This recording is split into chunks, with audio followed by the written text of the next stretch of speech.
Hello students, class 11 chemistry में आज हम लोग यूनिट 12 ऑर्गेनिक केमिस्ट्री में समवायता कंटिन्यू पढ़ेंगे। कल हमने समवायता किसे कहते हैं और इसके दो प्रकार स्थान समवायता और श्रृंखला समवायता के बारे में पढ़ा है। बाकी के बचे 4 समवायता के बारे में आज हम लोग पढ़ेंगे। तो चलिए आज का पढ़ाई स्टार्ट करते हैं। सबसे पहले हम पढ़ेंगे आज क्रियात्मक समवायता। तो क्रियात्मक समवायता किसे कहेंगे? वे यौगिक जिनके अणु सूत्र समान होते हैं परंतु उनमें भिन्न भिन्न क्रियात्मक समूह पाया जाता है, तो यह क्रियात्मक समूह समवायता कहलाती है। अर्थात यौगिक के अणु सूत्र तो एक ही होंगे, अणु सूत्र में कोई चेंजेस नहीं होगा, लेकिन उनके जो क्रियात्मक समूह है वो भिन्न भिन्न प्रकार से जुड़े होंगे। ठीक है, कैसे देखते हैं एग्जाम्पल में। C2H6O ये एक सूत्र है, अणु सूत्र है, और ये अणु सूत्र वाला यौगिक एक बार डाई मेथिल ईथर और एक बार एथिल अल्कोहल बनाता है, जिसमें डाई मेथिल ईथर में इथरिक समूह और अल्कोहलिक OH समूह एथिल अल्कोहल में पाया जाता है। तो पढ़ते हैं C2H6O।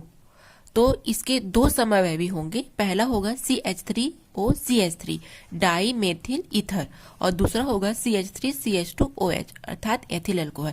तो आप देख सकते हैं दोनों में क्रियात्मक समूह क्या है, अलग अलग है। यौगिक का अणु सूत्र तो एक ही है, लेकिन जो क्रियात्मक समूह है दोनों में अलग अलग है। ठीक है, कार्बन की संख्या 2 और हाइड्रोजन 6, आप गिनती कर सकते हैं। कार्बन 2 हाइड्रोजन 6, यहाँ भी कार्बन 2 और हाइड्रोजन 6। ठीक है, और एक ऑक्सीजन, यहाँ भी एक ऑक्सीजन। तो इस प्रकार से क्रियात्मक समवायता में अणु सूत्र एक ही होगा, लेकिन भिन्न भिन्न क्रियात्मक समूह एल्किल समूह के साथ जुड़े होंगे। ठीक है, एक और एग्जांपल देखते हैं। C2H4O2 इसके कितने समवयवी होंगे? 2। तो देखते हैं CH3COOH और HCOOCH3, एक बार COOH और एक बार HCOO। ठीक है, तो जब COOH हो जाएगा तो ये एसिटिक अम्ल हो जाएगा, जिसका IUPAC नाम है एथेनोइक अम्ल, और यहाँ पर HCOO हो जाएगा तो मेथिल फॉर्मेट हो जाएगा, जिसका IUPAC नाम है मेथिल मेथनोएट। एक बार कार्बोक्सिलिक और एक बार एस्टर, दोनों प्रकार के क्रियात्मक समूह एल्किल समूह से जुड़े होंगे। ठीक है, तो ये हो जाएगा क्रियात्मक समूह समवायता। उसके बाद एक और एग्जाम्पल देखते हैं हम क्रियात्मक समूह समवायता के। ठीक है, C3H6O के कितने क्रियात्मक समवयवी बनेंगे? तो 3 समवयवी बनेंगे। पहला कौन सा बनेगा? CH3 CH2, कार्बन 2 हो गया, हाइड्रोजन कितना हो गया? 5। हमको एक हाइड्रोजन चाहिए, सॉरी है ना, हाँ एक हाइड्रोजन चाहिए, तो एल्डिहाइड ग्रुप हो गया। ठीक है, इसका नाम हो जाएगा 1 2 3, है ना। तो प्रोपेन 1अल, ठीक है, या प्रोपेनोइक एल्डिहाइड ये भी बोल सकते हैं हम इसको, हम प्रोपिओनिक एल्डिहाइड भी बोल सकते हैं। बी क्या हो जाएगा? एसीटोन बना सकते हैं इसको हम। ठीक है, कार्बन 2 हाइड्रोजन 6। ठीक है, तो क्या हो जाएगा, सॉरी कार्बन 3 हो गया, 3 है यहाँ पर, तो ये हो जाएगा एसीटोन। ठीक है, और एक और क्या हो जाएगा? CH2 CH CH2OH। ठीक है, इसको बोलते हैं एलिल अल्कोहल।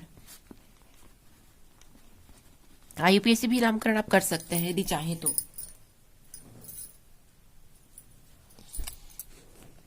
IUPAC नामकरण क्या हो जाएगा इसका? प्रोप, ठीक है, 1 2 3 in 1 all, prop 1 in 3 all, sorry prop 3 in 1 all। ठीक है, ये हो जाएगा इसका IUPAC नामकरण। तो इस प्रकार से हम निकालेंगे क्रियात्मक समवायता। उसके बाद है अगला है चौथा, वलय श्रृंखला समवायता। वलय श्रृंखला समवायता की परिभाषा हो जाएगी, वे यौगिक जिनके अणु सूत्र समान होते हैं परंतु उनमें से एक समावयवी सीधी श्रृंखला के रूप में तथा दूसरा समावयवी वलय के रूप में होता है। अर्थात एक वलय के रूप में होगा और एक श्रृंखला के रूप में होगा, तो वलय श्रृंखला समवायता कहलाएगा। एग्जाम्पल देखते हैं, C3H6 अणु सूत्र में 2 समावयवी पाए जाएंगे। ठीक है, तो एक क्या हो जाएगा वलय के रूप में और दूसरा क्या हो जाएगा श्रृंखला के रूप में। तो यहाँ पर आप देख सकते हैं साइक्लोप्रोपेन है और यहाँ पर प्रोपीन है। उसी प्रकार C4H8 का देखेंगे तो अणु सूत्र तो समान है, एक आपका वलय रूप में आएगा और एक आपका श्रृंखला रूप में, तो इसका नाम हो जाएगा ब्यूटेन और ये हो जाएगा ब्यूटीन। ठीक है, इस प्रकार से हमको वलय श्रृंखला समवायता बनाना है, जिसमें नाम से स्पष्ट है कि एक तो वलय के रूप में होगा और दूसरा श्रृंखला के रूप में।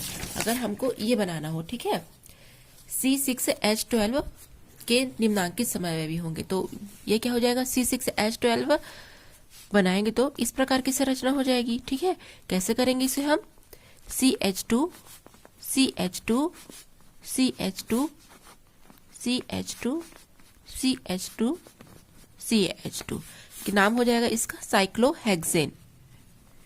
ठीक है, साइक्लोहेक्सेन, इसे बेंजीन नहीं कहेंगे, अगर बीच में रिंग रहेगा तो बेंजीन कहलाएगा। कार्बन की गिनती कर लेते हैं और हाइड्रोजन की 1 2 3 4 5 6, हाइड्रोजन सब में है 6 दूनी 12। ठीक है, उसके बाद दूसरा समवायवी क्या बनेगा, दूसरा इस प्रकार से संरचना बन सकती है इसकी 1 2 3 4 5 और इसके साथ मैथिल ग्रुप जुड़ गया। ठीक है, तो 1 पर मैथिल जुड़ा है तो 1 मैथिल साइक्लोपेंटेन। ठीक है, ये हो सकता है एक समावयवी, या फिर हेक्सिन भी हम बना सकते हैं। ठीक है सर, हेक्सिन क्या हो जाएगा CH3 CH2 CH2 CH2 CH double bond CH2 1 2 3 4 5 6 नाम हो जाएगा इसका हेक्सिन। या फिर चौथा समावयवी क्या बन जाएगा इसका, चौथा समावयवी अगर बनाना होगा तो CH3 CH CH3 CH2 CH CH2 नाम हो जाएगा इसका 4 पर 1 2 3 4, तो 4 मैथिल और 5 को बोलते हैं पेंट 1इन। ठीक, ये हो जाएगा। तो C6H12 के 4 समावयवी बनेंगे, जिसमें एक साइक्लोहेक्सेन है, एक 1 मैथिल साइक्लोपेंटेन है, एक हेक्सिन है और एक 4 मैथिल पेंट 1इन है। इस प्रकार से बनेंगे ये। ठीक है, तो नाम से स्पष्ट है वलय श्रृंखला, अर्थात एक बार वलय का निर्माण होगा और एक बार इसमें श्रृंखला बनाई जाएगी। उसके बाद अगला पढ़ते हैं हम मध्यावयता। वे यौगिक जिनके अणु सूत्र तो समान होते हैं परंतु उनमें जो केंद्रीय क्रियात्मक समूह होता है उससे जो एल्किल मूलक जुड़े होंगे वो भिन्न भिन्न प्रकार से जुड़े होंगे। ठीक है, अणु सूत्र तो एक ही होगा लेकिन केंद्रीय क्रियात्मक समूह से जो एल्किल मूलक जुड़ा होगा वो भिन्न भिन्न प्रकार से जुड़ा होगा। ठीक है, एग्जाम्पल देखते हैं, C4H10O ये सूत्र है। ठीक है, ईथर का, तो इस सूत्र में 3 समवायवी होंगे। पहला ईथर में दोनों तरफ हम क्या डाल देंगे C2 कार्बन 4 हो गया, हाइड्रोजन 10 हो गया, तो डाई एथिल ईथर हो गया। ठीक है, दूसरे बार अर्थात क्रियात्मक समूह तो वही होगा, ईथर ही होगा, लेकिन इसमें जो एल्किल समूह या एल्किल मूलक जुड़े होंगे वो अलग अलग होंगे। जैसे पहले में एथिन इथेन दोनों में जुड़े, दूसरे में मेथिल और इधर हम प्रोपेन जोड़ दिए तो मेथिल प्रोपिल ईथर हो गया। फिर क्या किए CH3 CH कर दिए तो मेथिल आइसोप्रोपिल ईथर हो गया।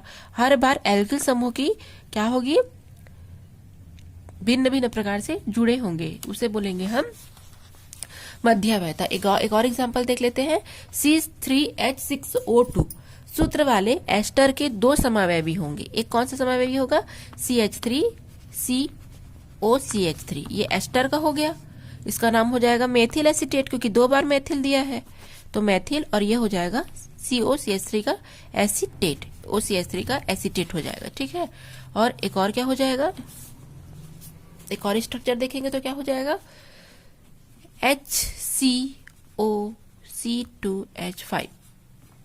ठीक है, ethyl format, ethyl methyl acetate और एथिल फॉर्मेट। ठीक है, 2 समावयवी होंगे। तो मध्यावयता में क्या होगा, अणु सूत्र तो एक ही होगा, लेकिन जो क्रियात्मक समूह तो सेम होगा, दोनों में एस्टर। तो क्रियात्मक समूह से जो एल्किल मूलक जुड़ा होगा वो अलग अलग होगा, पहले में मेथिल है, दूसरे में एक में इथेन है, तो फॉर्मेट आ जाएगा। ठीक है, तो इस प्रकार से हमको मध्यावयता करनी है, अगर एग्जाम में आएगा तो परिभाषा और एक एग्जाम्पल। ठीक है, उसके बाद अंतिम है चलावयता।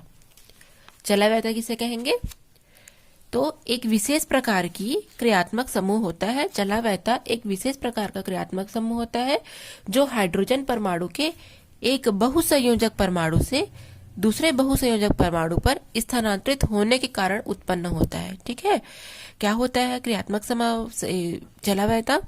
चलावयता में जो हाइड्रोजन परमाणु होता है, ठीक है, वो एक बहुसंयोजक परमाणु से दूसरे बहुसंयोजक परमाणु पर स्थानांतरित होता है। एक बहुसंयोजक परमाणु से दूसरे में होगा, इस कारण वो स्थानांतरित होगा, इस कारण से चलावयता उत्पन्न होगा। साथ ही बंधों की व्यवस्था में भी परिवर्तन हो जाता है, जिससे बंध की व्यवस्था भी परिवर्तित हो जाएगी। इसमें एक ही यौगिक दोनों प्रकार के समावयवियों को प्रकट करता है। ठीक है, जो गतिक साम्य में रहता है, इसमें जो हम यौगिक यूज करेंगे वो दोनों समावयवियों को प्रकट करेगा। ठीक है, देखते हैं एग्जाम्पल, जैसे कि नाइट्राइल, जिसको हम साइनाइड बोलते हैं साधारण में, इसे आइसोसाइनाइड या आइसोनाइट्राइल, आईयूपीएसी में नाइट्राइल बोलेंगे। तो यहाँ पर आप देख सकते हैं हाइड्रोजन के साथ एक बार कार्बन जुड़ा है और एक बार नाइट्रोजन जुड़ा है।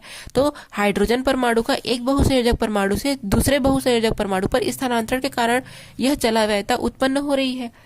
एक बार नाइट्राइल और एक बार आइसोनाइट्राइल, या साधारण नाम में देखेंगे तो साइनाइड और आइसोसाइनाइड। हाइड्रोजन का एक बार नाइट्रोजन के साथ एक बार कार्बन के साथ बंध बन रहा है। ठीक है ना, जिसके कारण बंध की व्यवस्था भी परिवर्तित हो रही है। यहाँ पर ट्विन बॉन्ड है और यहाँ पर आप देख सकते हैं। ठीक है, तो ये हो जाएगी चलावयता। और चलावयता भी दो प्रकार के होते हैं। ठीक है, पहला होता है द्विक प्रणाली।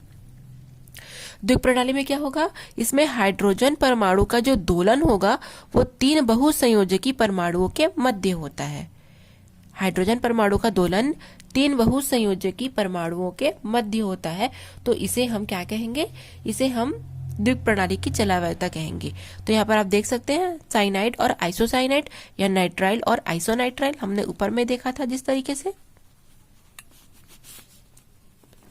नाइट्राइल और इधर आइसोनाइट्राइल। ठीक है, यहाँ पर हाइड्रोजन का कार्बन के साथ या हाइड्रोजन का नाइट्रोजन के साथ बंध बन रहा है, जिससे बंध की व्यवस्था भी परिवर्तित हो रही है। तो ये हो जाएगा आपका द्विक प्रणाली का एग्जाम्पल।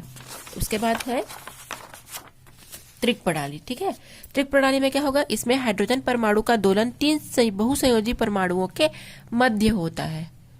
ठीक है, उसमें क्या था, दो बहुसंयोजी। द्विक प्रणाली में हाइड्रोजन परमाणु का जो दोलन था वो दो बहुसंयोजकी परमाणुओं के मध्य होता था, लेकिन त्रिक प्रणाली में हाइड्रोजन परमाणु का दोलन तीन बहुसंयोजकी परमाणुओं के मध्य होता है। एग्जाम्पल, एसिटो एसिटिक एस्टर का कीटो इनॉल रूप। ठीक है, कैसे होगा, एक बार कीटो रूप होगा, एक बार इनॉल रूप होगा। तो कीटो रूप में आप देख रहे हैं CH3 C double bond O CH2 और C+O2H5, ये एक एस्टर है, एसिटो एसिटिक एस्टर बोलेंगे इसको। यहाँ पर इसका कीटो रूप हो रहा है। चेंजेस के बाद यहाँ पर क्या आ जाएगा आपका OH। पहले कीटोन था तो कीटो ग्रुप, फिर इनॉल कहाँ से है, एल्कोहल से, OH हो गया। तो ठीक है, तो पहले कीटो रूप क्या था, पहले देखेंगे इसको हम, तो कीटो रूप से इनॉल रूप, तो तीन बहुसंयोजकी परमाणुओं के मध्य होता है। ठीक है, एक बार कीटो रूप एक बार इनॉल रूप, तो ये होता है त्रिक प्रणाली। ठीक है,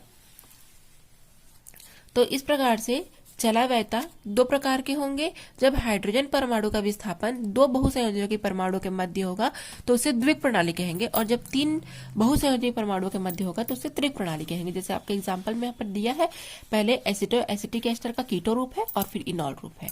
ठीक है, तो इस प्रकार से समावयता और उसके जो 6 प्रकार हैं वो आज हमने कंप्लीट कर लिया है।